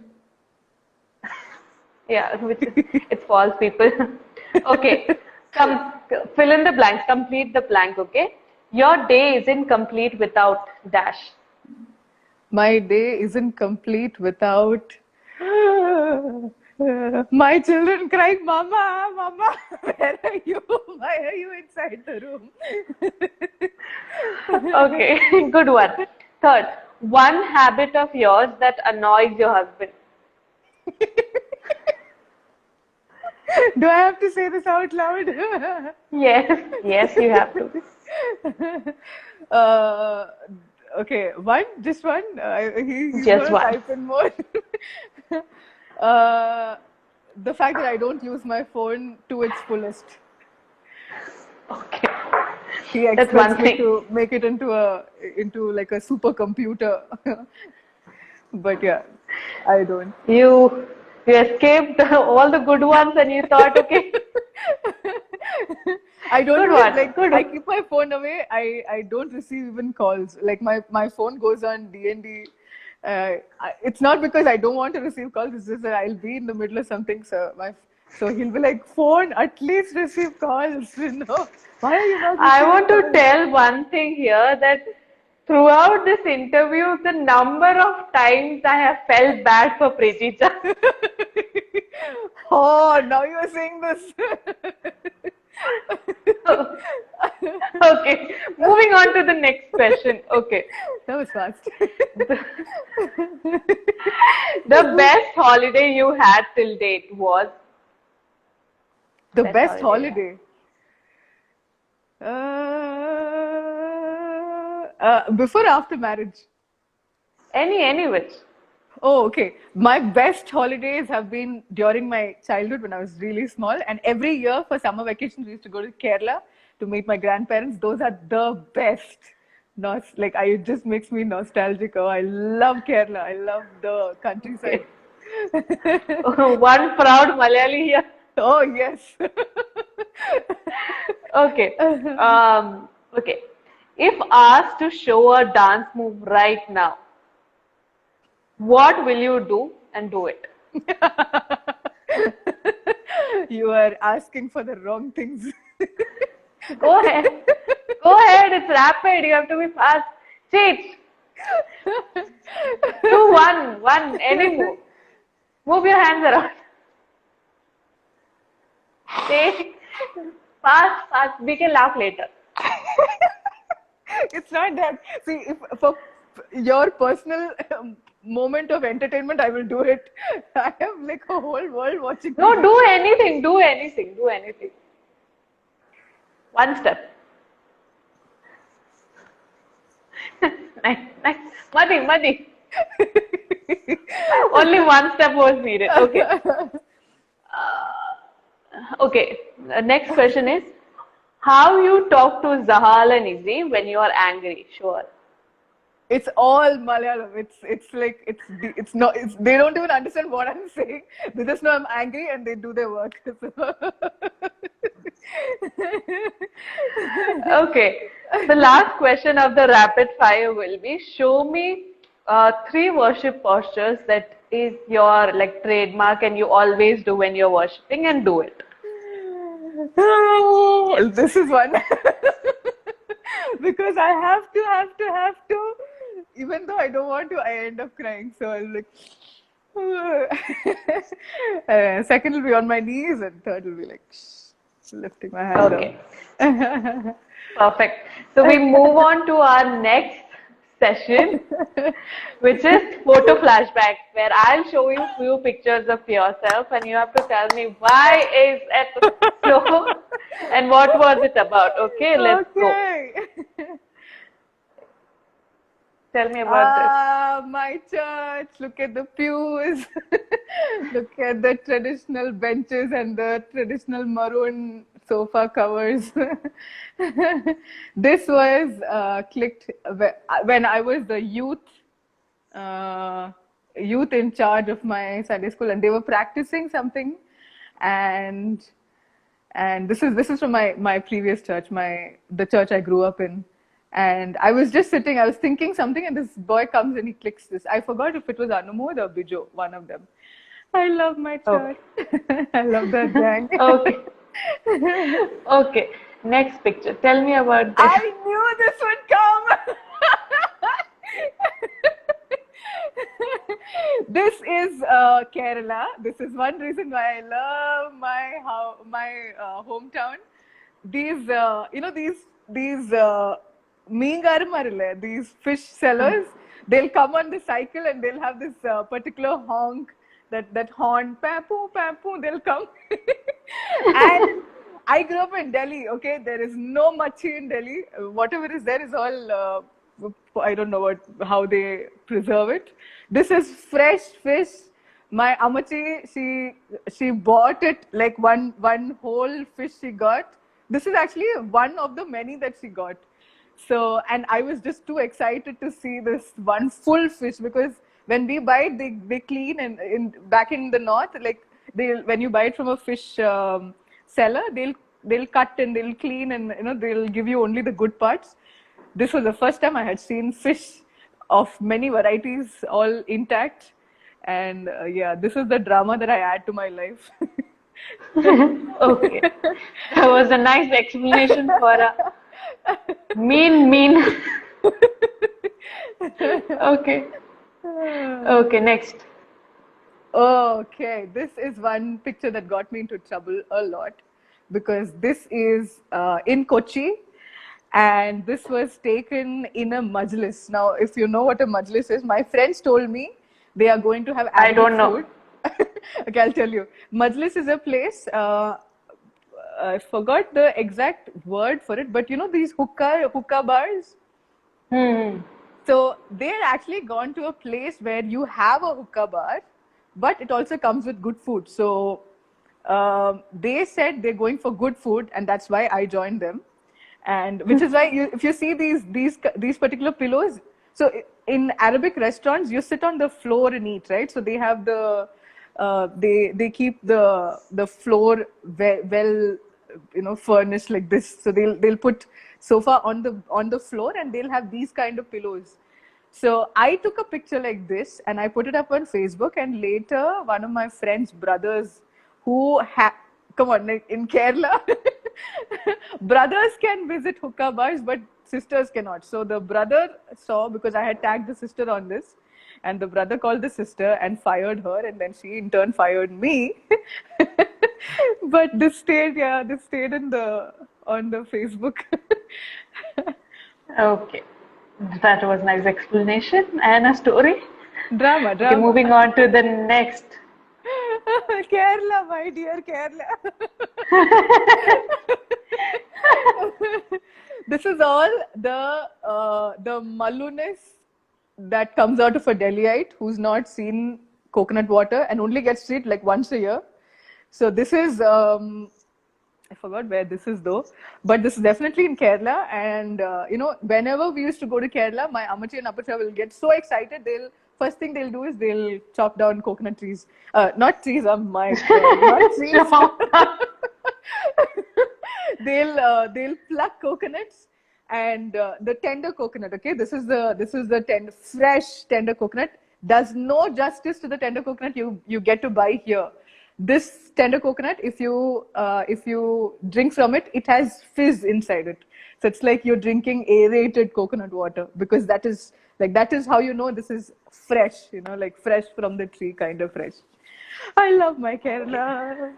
Yes, you do. You clearly do. Okay, tell me about this Miss Malayali. Aha! This is. Oh my, those days when I was thinner than what I am right now. This is the second year of celebrating Onam in Kerala. This is after the first year fiasco when. Cheche, sorry to interrupt you. We'll start from here in the next live. It's getting over in 10 seconds.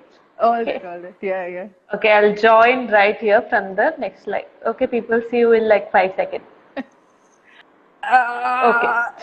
Is this Tell like me the about this picture. first Tales to Testimony interview that's going into the third hour? I can't talk No, to you. I can't talk. Pastor Subi also did. Oh. So you're the second one. Yeah, Malayali. talk.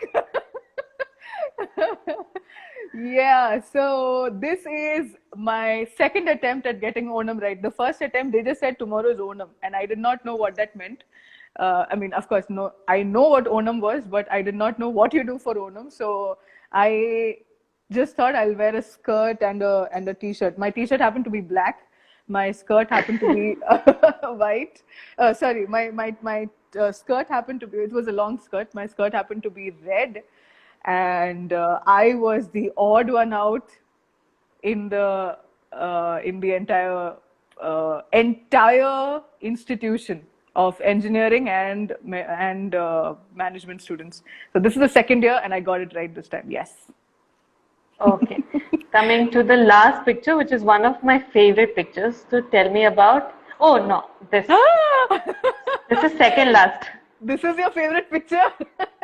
No, the favorite is coming still, but I love this also. Tell me about this torture in your life. This is Elena's photography. I am only being a model. But what happened to me here is my son, he was learning how to kiss. So he was just like moving from learning how to like use suction on my cheek to actually kissing. So he used suction on my cheek. It looked like a big red scar. And I just did a very fancy Facebook post trying to talk about men who hurt, and then I got a lot of reaction for that because everybody thought Priji hit me for in this picture. But then later towards the post, I said no, it was actually Izzy who had kissed me. So yeah, Priji So got into actually, trouble that's for that. not makeup. That's not makeup. That is Izzy had kissed me. Oh. Like how you get a hickey like that. It's like a love bite. Oh. I, for the longest time, thought it's makeup that you did. Oh no. There's a post. There's a description underneath it. So Yeah, I got it, but then I thought you just did it for like fun. You put on some makeup and blamed Dizzy for it. No, not that lame. Okay. real stories. Okay. Okay, coming to the last and my favorite one is this. Tell me about this. Yes. This looks nice, picture. but it's actually You're crying. No, I'm not. I am enjoying dancing at a wedding because my Pentecostal in-laws and my not so Pentecostal parents had denied me first dance at my wedding. So मैंने बोला अब जिसकी भी शादी होगी मैं उन सारे शादियों में नाचूंगी.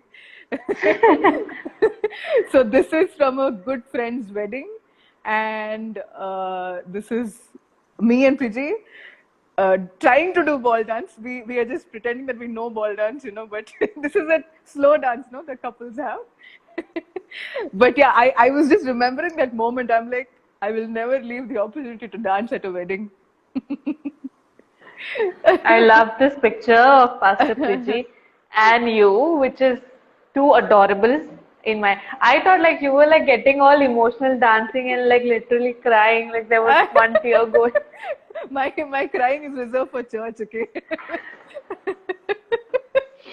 Okay, so we come to the last part of the episode, which is assumptions that people have made about you. Okay. So you don't have to give any explanation. You just have to say, is it true or is it a false assumption that people have done about you? Okay. Assumption number 1. She's just 20 years old. कौन है ये? अभी मेरा चेहरा देख के बोलो अभी मैं I'm 20 years old. No. Okay. She happens to be Pastor Priji Varghese' wife. Yes, if you have taken so long to assume that, I will be happy to help. Yes, I am. Okay. Pastor Rashmi is a strict mother. Strict, yes, I am. Yes, very much. Okay. Next, she had braces when she was young.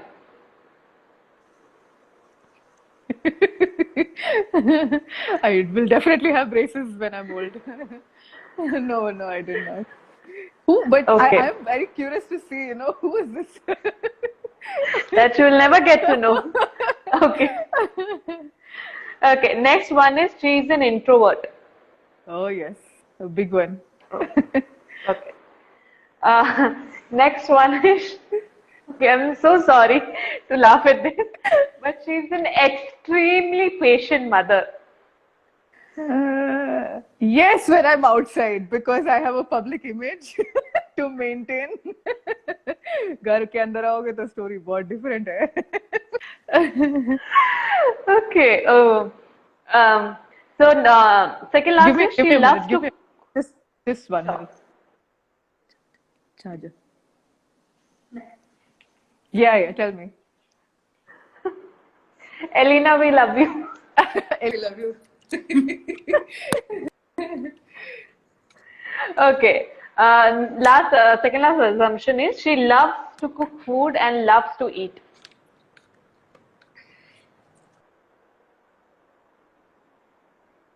Oh, sorry. Can't hear you. No. Can you hear me? Yes. Okay, never mind. I think the thing is, my phone also is not used to me talking so much because most times the phone is just lying in one place. I'm not talking to the phone at all. The phone ran out of charge, so I had to take off my the plugs and put in a charger. But I can hear you. I don't know if you can hear me. I can hear you. So the second last assumption again was she loves to cook and loves to eat. Does not love to cook, does not love to eat at all. I'm waiting to go to heaven where you will not have to eat. You will just live because you will eat. Now I'm eating because I feel hungry, and then that hunger goes into the next level of torture. But Okay. just to clarify that, it's because like growing up when I had gone through through a certain phase, I one of the things that happened when I was feeling I was going through depression was the fact that I started disliking food. So again, that took a lot of. I mean, it came from a lot of inner healing. The fact that I started actually eating food, like not for survival but for enjoyment also. Earlier it was just as long as I don't die, I will eat. Yeah. Okay. Okay. Last assumption about you is she's very padhaku. Very padhaku. थी एक जमाने में, अब तो भूल ही जाओ भाई. नहीं. Okay, so that was all the assumptions, questions, rapid fires, and photo flashbacks for you. And now that we have come to the end of Oh my Taste God, the we Destiny have. episode, yes, we successfully have. And Yes. I had such a good time. Thank you for being so sensitive and so honest about your experiences, about what you went through in life, and being so open to share it with people. And I know it has blessed somebody. If not anybody, it has blessed me. Let's take it that way. So honored. So honored. I'll say you did it for me. I'll be just happy. But thank you for coming. Thank you for saying yes. Thank Yes. you for doing Oh. this, because I know that when I watch these series of Tales of Testimony, I have been blessed. I am, and like I said, like I said in the beginning of the program. You have been doing such, you've put in such efforts. You're doing such hard work to make it so glamorous. So, all those who are watching, if you've been blessed by Abdela, please encourage her. Just show in your appreciation, show in your love, support her in all ways that you can. Because she's doing a brilliant job. Abdela, thank you so much. Thank you for doing this. I'm honored to be a part of this. Thank you, Chichi. I am honored that you said yes, like finally, and you are here, and we did this. Yay! And yay, happy moment. Yes. So, anything else you want to say before we end it? Oh, yes. और क्या बोलूं? You're done. और क्या बोलूं? I am done. Thank you for tuning in, people. Thank you for being patient throughout the 3 lives that we did and throughout the episode that we did. And thank you again. Next week we have somebody again very beautiful coming for the last second episode of Tales to Testimony. So yes, we are coming slowly. No. Yes, it's slowly coming to an end, at least for this season. So thank you again. This is Tales to Testimony, where we share real humans, real hearts, and real stories. I'll see you next Monday with one amazing human. Till then, God bless you. Good night. Bye. Bye.